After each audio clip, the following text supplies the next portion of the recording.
भ्राता जी, एक चीज़ जैसे अब क्या होगा वाला जो प्रश्न था उसमें से एक मूल रूप से जो बात कईयों ने पूछी थी, यज्ञ बाबा के संदेश में भी एक बात आई थी कि आपसी कई बार मतभेद हो जाता है बच्चों में, तुम आम रस की तरह मीठे होकर के सबके साथ चलो, मिल करके चलो, एक होकर के चलो।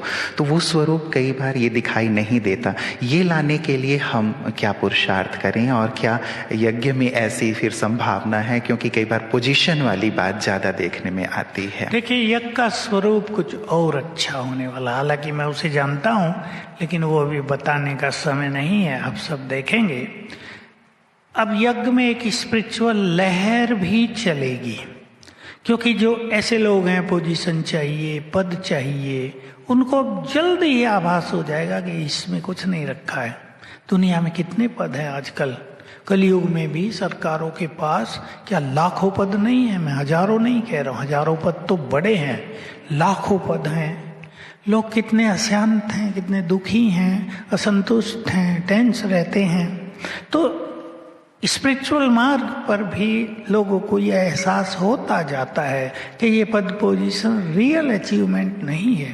रियल अचीवमेंट तो अपनी योग युक्त स्थिति, अपने को बहुत पावरफुल बनाना, अपने को एब्सोल्युटली निर्विकारी बनाना, ये है श्रेष्ठ स्थिति। तो बहुत जल्दी ये जो पद पोजीशन की भागदौड़ है वो समाप्त हो जाएगी।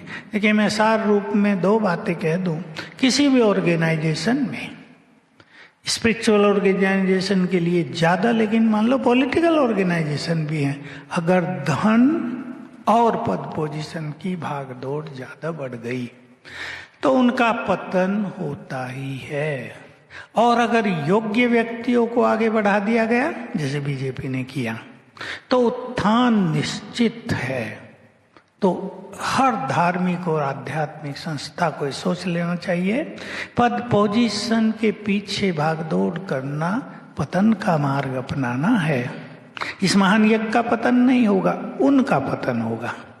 इसलिए इनको छोड़कर अपने को वो बनाना जो भगवान की हमें आज्ञा है, वही श्रेष्ठ मार्ग है। अब उसी की ओर सबको चलना है। और ये महान यज्ञ, अब लाइट हाउस बनेगा जल्दी, ऐसे वैसे लोग सब डाउन हो जाएंगे, और जो रियल योग हैं, जिन्होंने अपने को महान बनाया है, वो इस यज्ञ को संभालेंगे। और ये यज्ञ संसार में महान तीर्थ, लाइट हाउस, माइट हाउस बनकर विश्व का कल्याण करेगा। जी जी जी, ये हम लगातार अव्यक्त बाप दादा के महावाक्यों में सुनते रहे हैं। जो आपने अभी कहा कि सारे संसार में केवल ब्राह्मण ही छा जाएंगे और प्रत्यक्षता का सुंदर नगाड़ा बजेगा।